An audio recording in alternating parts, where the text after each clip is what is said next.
The massive crystal dome of the Galactic Trade Federation headquarters buzzed with panic. Hundreds of alien beings from across the galaxy filled the emergency meeting hall, their various forms creating a sea of colors, shapes, and sizes that would have amazed any human observer. Trade Minister Corvin floated above the crowd, his jellyfish-like body pulsing with stress patterns that his species used to communicate extreme distress. His voice, translated through the universal communication system, carried the weight of impending disaster. "Friends, we face our darkest hour," Corvin announced, his tentacles gesturing toward the massive holographic display behind him. "In the past 6 months, we have lost 47 mining operations across the galaxy's most resource-rich worlds." The crowd stirred uneasily. Representatives from the bird-like Althan species ruffled their delicate feathers in distress. The rock-like granite people shifted their massive forms with sounds like grinding stone. Even the normally calm water dwellers created nervous bubbles in their breathing apparatus. "Show them Volcano World 7, called out Senator Quilax, her insect-like form clicking with agitation. The hologram changed to display a world that glowed red like a giant ember. Rivers of lava flowed across its surface while poisonous gases created swirling storms in the atmosphere. The temperature readings made several species in the audience faint. "Our best mining team lasted 6 hours, Corvin continued grimly. The Thorgan heavy workers, who can survive on worlds with gravity 10 times normal, were defeated by the heat. Their protective suits melted. Their breathing equipment failed. All 37 workers died." A collective shudder passed through the assembly. The Thorgan were considered the toughest species in the Federation, able to work in conditions that would crush most other beings. "What about Ice Death Moon?" asked another representative. The display shifted to show a frozen wasteland where the cold was so extreme that the air itself turned to snow. Radiation from the nearby star bombarded the surface with deadly energy. 12 teams have tried. None survived longer than 2 days. The cold kills the equipment before it kills the workers. The radiation destroys their genetic structure. Even our robot workers malfunction in those conditions. Commander Zelth of the Military Council stood up, his armor clanking as he moved. His species had evolved on a harsh desert world and considered themselves tough, but even they had limits. "The problem is simple," he declared. "These worlds contain the most valuable materials in the galaxy. Without them, our civilization will collapse. The crystals that power our faster-than-light ships grow only in extreme heat.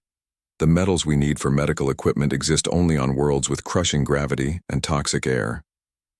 The energy sources for our cities come from planets that would kill us just by breathing their atmosphere."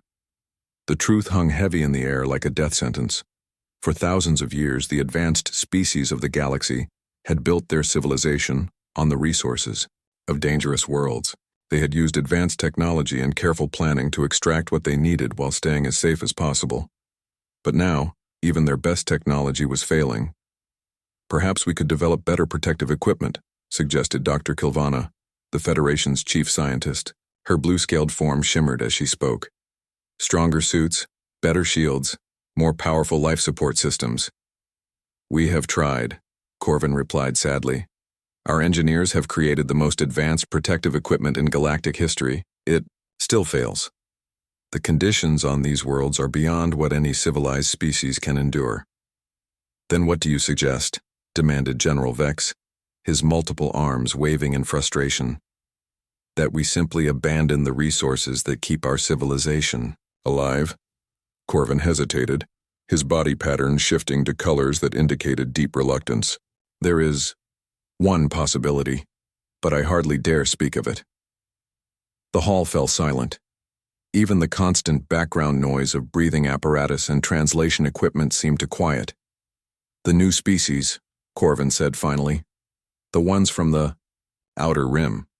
The primitives who just achieved space travel 50 years ago." A wave of disgust rippled through the crowd. Several representatives made sounds of revulsion. The elegant swan people spread their wings in a gesture of rejection. The crystal beings chimed disapprovingly. "You mean the humans?" spat Counselor Thex, his serpentine body coiling with distaste. "The barbaric creatures from that nightmare world they call Earth." "Earth," Corvin repeated, activating new data on the hologram. A world of such horrific conditions that most Federation species would die within minutes of landing there, crushing gravity, poison atmosphere, deadly radiation from their star. Weather patterns that include frozen water falling from the sky and electrical storms that could power a city. Vast bodies of salt water that would dissolve most of our equipment. Plants and animals that actively try to kill each other for survival. And, somehow they not only survive there, but thrive, added Dr. Kilvana quietly. They call their world mostly harmless and consider it a pleasant place to live. The implications hung in the air like a terrible revelation. If humans could survive on Earth, what could they survive elsewhere? You're suggesting we hire them, General Vex said slowly, to work in conditions that kill our best teams. I'm suggesting we ask them, Corvin corrected, because if we don't find a solution soon, our civilization ends. The vote was closer than anyone expected. The Federation ship, Harmony, approached Earth with its crew in a state of barely controlled terror. Captain Zolan kept his 4 eyes fixed on the sensor readings, unable to believe what he was seeing. The radiation levels are insane, whispered his science officer, Dr. Marin, her crystalline body flickering with stress patterns. Their star is bombarding the planet with deadly energy every second. Look at the atmospheric composition, added Navigator Kelth, his tentacles trembling as he read the data. 21% oxygen. That's explosive. One spark and the whole atmosphere could ignite. Trade Minister Corvin floated in the center of the bridge, trying to project calm while his internal organs churned with fear. We need these humans, he reminded his crew. Without them, our civilization dies. If we can survive long enough to make the deal, Captain Zolan muttered. The humans had agreed to meet them in their capital city of Sol, on the surface of their death world. The Federation delegation would have to leave their ship and actually set foot on Earth. The very thought made several crew members physically ill. They landed at night, hoping the reduced radiation from the hidden star would make conditions slightly less deadly. The shuttle touched down on a flat area the humans called an airport, surrounded by structures that seemed impossibly fragile for a world with such crushing gravity. Atmospheric pressure is 14.7 pounds per square inch, reported Dr. Marin as they prepared to exit. That will crush our lungs instantly. The gravity is almost 10 times what we evolved for, added Kelth. Our bones will break just from standing. The temperature varies between freezing and boiling depending on location and time, continued the science officer, and the air contains water vapor that will drown us. Despite these deadly conditions, the human delegation was waiting for them, outside. Corvin watched through the shuttle's sensors as the humans stood casually in the open air, breathing the toxic atmosphere and supporting their bodies against the crushing gravity as if it were nothing.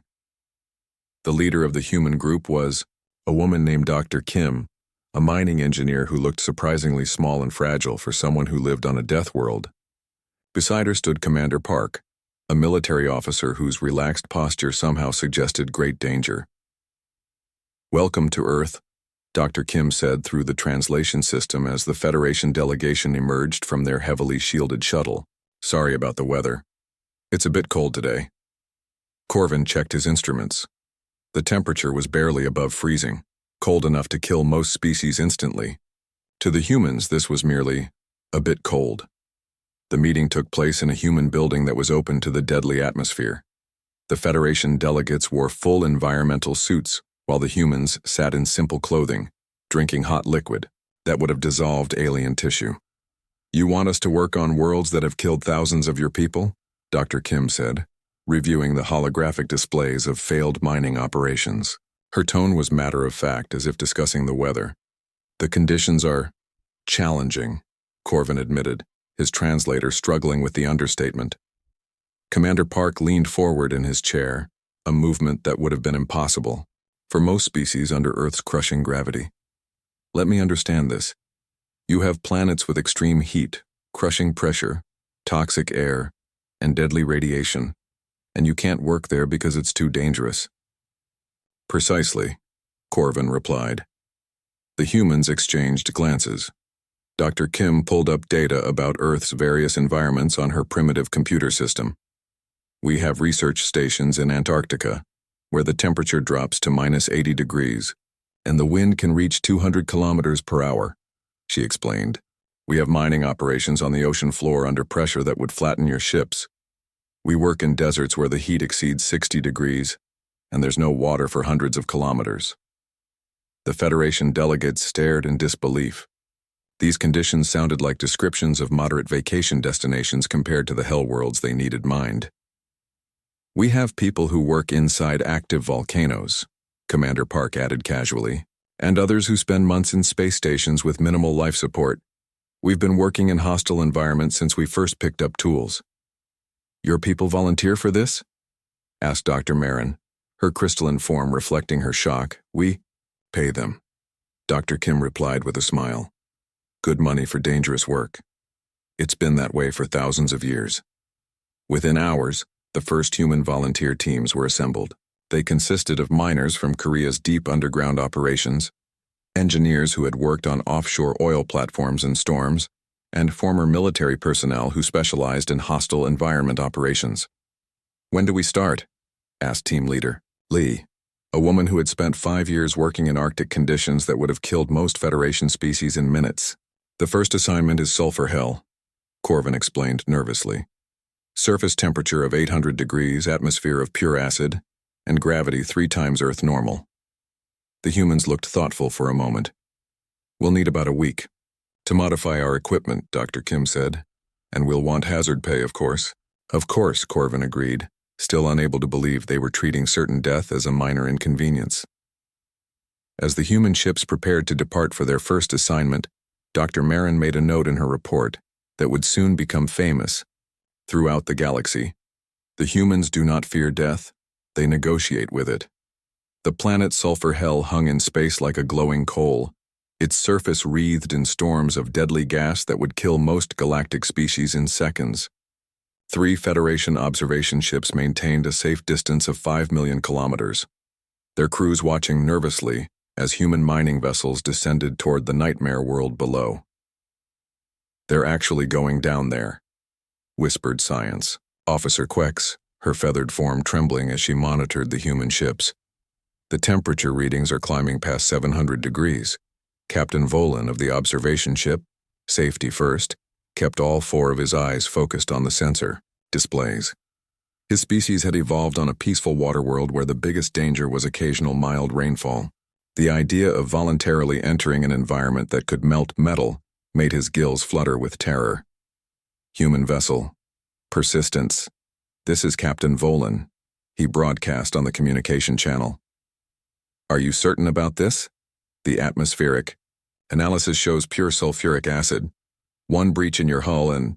We see it, Captain, came the calm reply from team leader Min, his voice clear despite the electromagnetic interference from the planet's violent storms. Hull temperature is now at 650 degrees and climbing. Everything's looking good so far. Looking good. The human had just said that approaching certain death looked good. Dr. Thex, the Federation's leading expert on hostile environments, checked her instruments for the 5th time in as many minutes. Their ships should have been destroyed by now, she muttered. No known material can withstand those temperatures.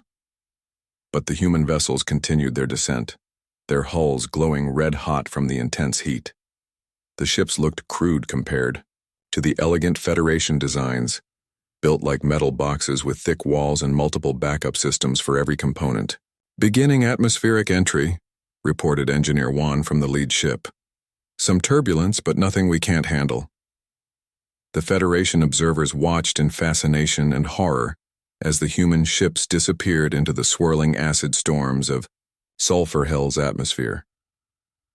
For 20 minutes there was no communication. The aliens began to prepare themselves for the inevitable news of the humans' deaths. Then Min's voice crackled over the radio again. Touchdown successful. Establishing base camp at coordinate 77 Alpha. Weather's a bit rough, but we've worked in worse. Captain Volan nearly fell out of his command chair. Worse? You've worked in conditions worse than this? Oh, sure, came the cheerful reply. Remember that job on the ocean floor last year, Juan? Pressure was twice this, and we had those sea monsters trying to eat our equipment. The casual conversation between the humans left the alien observers speechless. They were discussing working in hell as if it were just another day at the office. Within hours, the impossible became routine. The humans established a full mining operation on the surface of sulfur hell, working in environmental suits that somehow functioned in conditions that would have vaporized Federation equipment instantly. "How are they doing it?" demanded General Corks, watching the feeds from his flagship. "Our best armor melts at 400 degrees. They're working in temperatures twice that." Dr. Thex studied the human equipment designs that had been shared with the Federation. "Look at this," she said, pointing to the technical specifications. "Their suits have 7 independent life support systems. If 6 fail, they can still survive. Their tools are built to function even after catastrophic damage. Everything has backups for the backups." "That's wasteful," commented Engineer Vex. "Inefficient design." "No," Dr. Thex replied slowly. "It's survival design. They build everything expecting it to fail, because on their world everything does fail eventually." The first shipment of materials arrived at the Federation vessels ahead of schedule. The cargo holds filled with rare crystals that could only form under extreme heat and pressure, elements that were worth more than entire planets. "Extraction rates are incredible," reported Dr. Marin, examining the refined materials. "They've gathered more resources in 3 days than our best teams collected in 6 months. But it was the humans' casual attitude that truly amazed the aliens. While monitoring their communications, the observers heard team leader Min giving a weather report to his crew. "Temperatures dropping tonight, folks. Only 600 degrees expected. Might want to bring an extra layer." "An extra layer? For 600-degree weather? How's the acid rain situation?" asked Engineer 1. "Light drizzle expected around noon. Nothing that'll eat through the hull in less than an hour. Should be fine for the afternoon shift." They were discussing acid that could dissolve metal as if it were a minor inconvenience. By the end of the EIE first week, news of the human success had spread throughout the galaxy at faster-than-light speeds. Species that had considered humans primitive, barbarous creatures began sending desperate messages to Earth, begging for mining contracts. The Crystalline Federation offered to triple their usual rates. The Aquatic Alliance promised exclusive trading rights. Even the proud Avian Empire, who had previously refused to acknowledge humans as equals, sent formal diplomatic requests. "Sir," reported Communications Officer Kelth to Captain Volan, "we're getting requests from 47 different governments. They all want to hire human mining teams." Captain Volan watched the human operation on Sulfur Hell continue with mechanical efficiency. The humans had turned a world of death into a productive workplace in less than a week. "Send a message to Federation Command," he ordered. "Tell them the galaxy just changed forever." On the surface of Sulfur Hell, Team Leader Min took a break from his work to admire the view. Storms of acid rain lashed across a landscape of molten rock while poisonous gases swirled overhead in beautiful, deadly patterns. "Not bad," he commented to his team. "Reminds me of home." The crystal towers of the Veltharian Empire reached toward the perfect purple sky of their homeworld, where gentle breezes carried the scent of flowers that bloomed for 1,000 years. In the highest tower, the War Council gathered in emergency session, their gossamer wings trembling with anger and fear. High Admiral Zeth stood at the center of the circular chamber, his translucent body flickering with patterns that showed deep distress. Around him, the greatest military minds of the Empire struggled to understand how their perfect civilization was crumbling. "Show them the trade reports," commanded Counselor Veth, her delicate form shimmering like captured starlight. The holographic display filled with numbers that told a story of economic disaster. For 3,000 years, the Veltharian Empire had controlled galactic commerce through their superior technology and refined culture. They produced the most beautiful ships, the most elegant weapons, and the most sophisticated trade goods in known space. Now, in just 6 months, their market share had collapsed. "Rare crystal prices have dropped by 70%, reported Trade Minister Klex, his voice carrying harmonics of despair. "The humans can extract them from worlds we cannot even approach. What took our miners years to gather, they collect in days." It gets worse, added General Quinn, her crystalline armor chiming as she moved. The Federation worlds are canceling contracts with us. They say human-extracted materials are cheaper and better quality. Admiral Zeth activated another display showing the spread of human operations across the galaxy. Red dots marked mining sites on worlds so dangerous that even viewing them made several council members faint. Each dot represented resources that had once been impossible to reach, now flowing freely into galactic markets. "Look at this," he said, pointing to a particularly bright red dot. Radiation World 9. The surface is bombarded with energy that would kill us in seconds. Our probes melted before they could land. The humans have been working there for 2 months. They call it a nice quiet posting. The council members exchanged glances of disbelief. The humans were treating certain death as a relaxing assignment. "What about our diplomatic status?" asked Councillor Mel, her wings folding with worry. "Falling rapidly," replied Ambassador Tex. "The Aquatic Alliance has invited human representatives to their yearly trade summit. The rock people are offering them full membership in the mining guild. Even the insect collective is sending formal greetings." The truth was becoming clear. Species that had once begged for Veltharian products were now turning to the humans. Why buy expensive, delicate equipment when you could get cheaper, stronger alternatives from a species that built everything to survive in hell? "There must be something we can do," declared General Quinn, her multiple arms gesturing in frustration. "Some way to compete with these primitives." Dr. Vex, the Empire's chief scientist, rose from his position near the viewing crystals. "I have studied their methods extensively. The problem is not their technology, which is crude by our standards. The problem is their approach to survival." He activated a new display showing human mining equipment beside Veltharian designs. The contrast was striking. Where Veltharian tools were sleek and elegant, human equipment looked like armored boxes with thick walls and redundant systems. "Our designs are based on avoiding danger," Dr. Vex explained. "We create perfect conditions and work within them. Humans design for failure. They expect everything to break, so they build it to keep working even when broken." "Barbaric," sniffed Councillor Veth. "Effective," Dr. Vex corrected. "A human mining suit has 17 different life support systems. If 16 fail, the worker survives. Our suits have one perfect system. If it fails, the worker dies." The council fell silent as the implications sank in. Their entire civilization was built on perfection and elegance. The humans were built on surviving imperfection. Meanwhile, across the galaxy, human teams continued their work with characteristic determination. On Acid Rain Prime, Team Leader Song supervised operations in conditions that would dissolve most spacecraft in minutes. His workers moved through storms of liquid metal as if walking through ordinary weather. "How's the new site looking?" asked Engineer Bay over the radio, her voice calm despite working inside an active volcano. "Good production rates," Song replied, checking his instruments while standing in rainfall that could eat through starship hulls. "The acid concentration is only at 60% today. Should be easy working." On Ice Death Moon, where the cold was so extreme that air turned solid, Supervisor Choi directed mining operations that extracted crystals worth more than entire planets. His team worked in temperatures that would instantly freeze most alien beings solid. "Temperatures warming up," he reported to his crew. "Only minus 200 degrees. Might be able to work without the heavy gear today." The casual discussions of impossible conditions spread through galactic communication networks. Species that had ruled commerce for millennia watched in growing horror as humans treated their worst nightmares as minor inconveniences.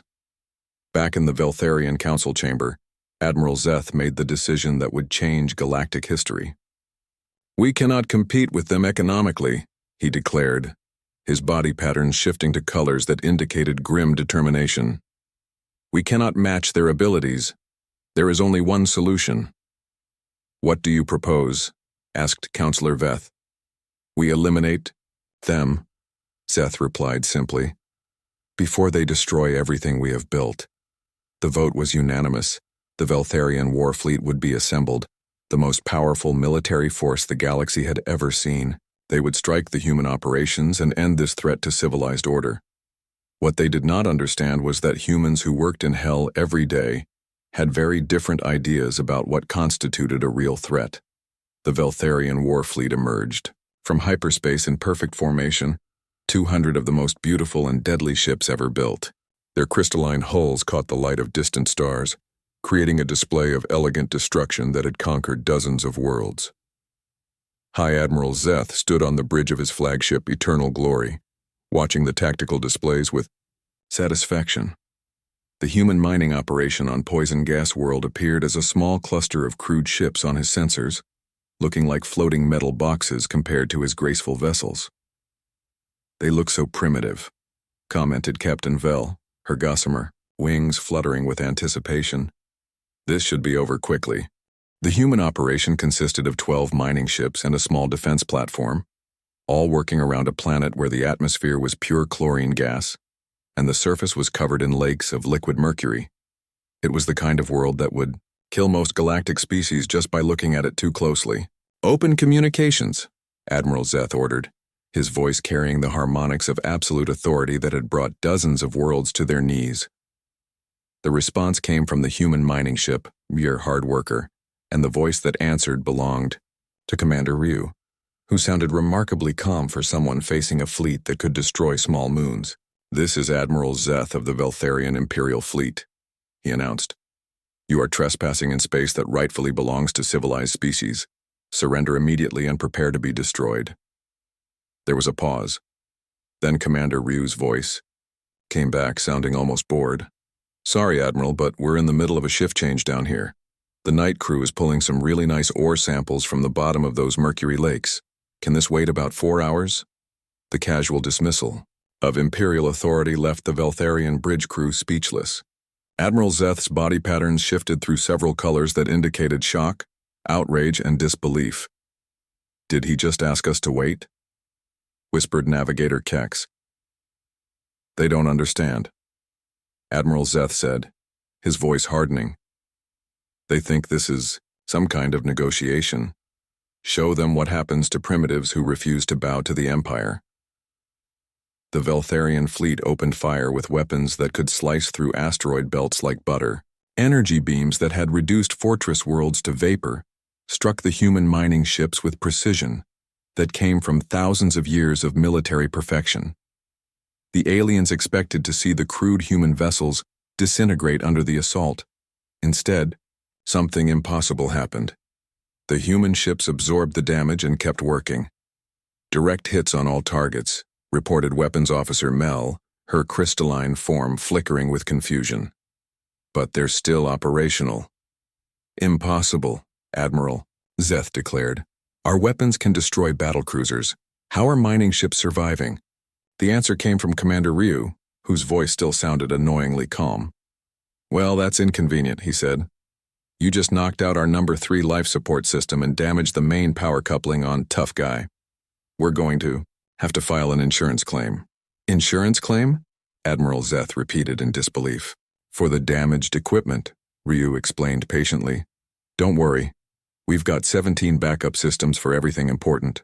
The boys in engineering say we can keep working for another 6 months even if you keep shooting at us." The truth was beginning to dawn on the Veltharian fleet. The human ships weren't just surviving the attack, they were designed to survive it. Built with the same philosophy that kept their crews alive in environments that would vaporize most materials, the mining vessels treated weapons fire like just another workplace hazard.